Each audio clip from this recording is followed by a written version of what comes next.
آج ہم بیان کریں گے پارہ ہے پہلا اور سورہ بقرہ ہے، آیت مبارکہ ہے 128 سے 129۔ اعوذ باللہ من الشیطان الرجیم، بسم اللہ الرحمن الرحیم۔ ربنا وجعلنا مسلمین لک ومن ذریتنا امۃ مسلمۃ لک وارنا مناسکنا وتب علینا انک انت التواب الرحیم۔ ربنا وبعث فیہم رسولا منہم یتلو علیہم آیاتک وَيُعَلِّمُهُمُ الْكِتَابَ وَالْحِکْمَةَ وَيُزَکِّیہم اِنَّکَ أَنْتَ الْعَزِیزُ الْحکیم۔ صدق اللہ العظیم۔ ترجمہ پیش خدمت ہے۔ ربنا وجعلنا، اے ہمارے رب کر ہمیں تیرے حضور گردن رکھنے والا اور ہماری اولاد میں سے ایک امت تیری فرما بردار، اور ہمیں ہماری عبادت کے قاعدے بتا اور ہم پر اپنی رحمت کے ساتھ رجوع فرما، بے شک تو ہی بہت توبہ قبول کرنے والا مہربان۔ اے ہمارے رب، اور بھیج ان میں ایک رسول انہی میں سے کہ ان پر تیری آیتیں تلاوت فرمائے اور انہیں تیری کتاب اور پختہ علم سکھائے اور انہیں خوب ستھرا فرما دے، بے شک تو ہی ہے غالب حکمت والا۔ صدق اللہ۔ یہ تو ترجمہ تھا۔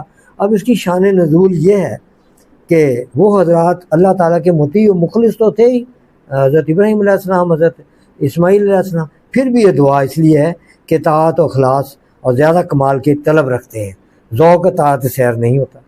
سبحان اللہ، کیا مقام ہے ان کا۔ آپ کی طرف سے یہ توازہ، یہ ایسے اللہ والوں کے لیے ایک مثال ہے، حالانکہ یہ مقام قبول دعا کا ہے جہاں انہیں دعا کی، اور یہاں دعا و توبہ سنت ابراہیمی ہے، یعنی حضرت ابراہیم علیہ السلام کی ذریت میں یہ دعا سید انبیاء صلی اللہ علیہ وسلم کے لیے تھی۔ ہاں، حضور صلی اللہ علیہ وسلم کی ذریت امام حسین علیہ السلام ہے، ظاہر ان سے زیادہ کون ذریت میں آ سکتا ہے۔ اللہ کے رسول حضرت ابراہیم علیہ السلام اور حضرت اسماعیل علیہ السلام کی یہ دعا قبول ہوئی، یعنی کعبہ معظمہ کی تعمیر عظیم قدرت جب وہ بجا لائے اور توبہ استغفار کرنے کے بعد پھر انہوں نے یہ دعا کی کہ یا رب اپنے محبوب نبی آخر الزماں صلی اللہ علیہ وسلم کو ہماری نسل میں ظاہر فرما اور یہ شرف ہمیں عنایت کر کہ یہ دعا قبول ہوئی۔ اور ان دونوں صحابوں کی نسل میں حضور کے سوا کوئی نبی نہیں ہوا، اولاد حضرت ابراہیم میں باقی انبیاء حضرت اسحاق کی نسل سے ہیں، مگر حضور صلی اللہ علیہ وسلم خود میلاد شریف بیان کرتے ہیں۔ آپ فرماتے ہیں کہ میں حضرت اسماعیل علیہ السلام کی دعا ہوں اور بشارت عیسیٰ ہوں اور اپنی والدہ کے اس خواب کی تعبیر ہوں جو انہوں نے میری ولادت کے وقت دیکھی، اور اس کے اندر ایک نور ساتھ ظاہر ہوا جس سے ملک شام کے ایوان اور قصور ان کے لیے روشن ہو گئے۔ اس حدیث میں دعا ابراہیمی سے یہی مراد ہے۔ ذریتنا، جہاں ذریت کا لفظ آیا تو اسی طرح قرآن مجید بھی ارشاد فرماتا ہے وَتَرَكْنَا عَلَيْهِ فِي الْآخِرِينَ، اور اس کام کو ترکہ میں ڈال دیا گیا۔ فی الآخرین، آخرین سے مراد یعنی بعد میں آنے والے کے لیے، بعد میں آقا نامدار صلی اللہ علیہ وسلم کی جو ذریت ہے، حضرت امام علی مقام، جن کے بارے میں حضرت علامہ اقبال ارشاد فرماتے ہیں صدق خلیل بھی ہے عشق، صبر حسین بھی ہے عشق، مارکہ وجود میں بدر و حنین بھی ہے عشق۔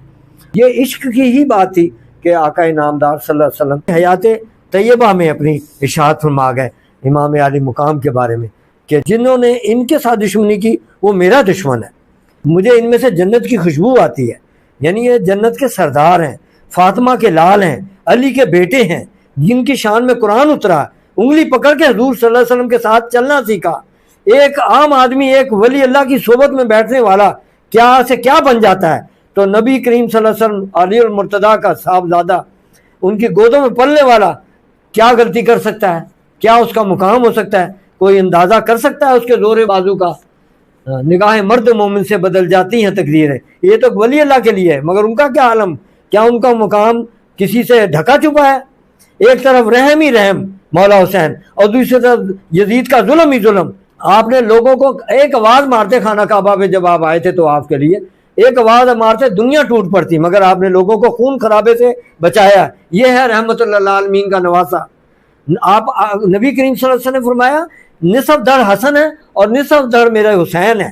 نبی کریم صلی اللہ علیہ وسلم آپ کا حلق چومتے تھے تو پتہ تھا سارا کچھ، اسی لیے وَمِن ذُرِّيَّتِنَا أُمَّةً مُّسْلِمَةً لَكَ وَأَرِنَا مَسَاكِنَا وَتُبْ عَلَيْنَا إِنَّكَ أَنتَ، اور یہ دعا ان کی قبول ہوئی کہ ان کی ذریت میں سے حضور نبی کریم صلی اللہ علیہ وسلم وَبَعَثَ فِيهِمْ رَسُولًا اور مبعوث ہوئے، اور یتلو علیہم جو آیات پڑھتے تھے ان کے اوپر، وَيُعَلِّمُهُمُ الْكِتَابَ اور کتاب کا علم سکھاتے تھے، اور حکمت وَيُزَکِّیہِم اور پاکیزہ کر دیا امت کو آپ نے، اور یہی پھر جب حضرت ابراہیم علیہ السلام کے ساتھ وہ واقعہ پیش آیا حضرت اسماعیل علیہ السلام کی قربانی کا، تو اس وقت اللہ تعالیٰ نے جانور بھیج دیا اور ارشاد فرمایا وَتَرَكْنَا عَلَيْهِ فِي الْآخِرِينَ، اور ہم نے اس کام کو ترکہ میں ڈال دیا، فی الآخرین یعنی بعد میں آنے والوں کے لیے، ہاں یعنی وہ فَدَيْنَاهُ بِذِبْحٍ عَظِيمٍ، اور ہم نے ان کے لیے اس کو بِذِبْحٍ عَظِيمٍ میں بدل دیا۔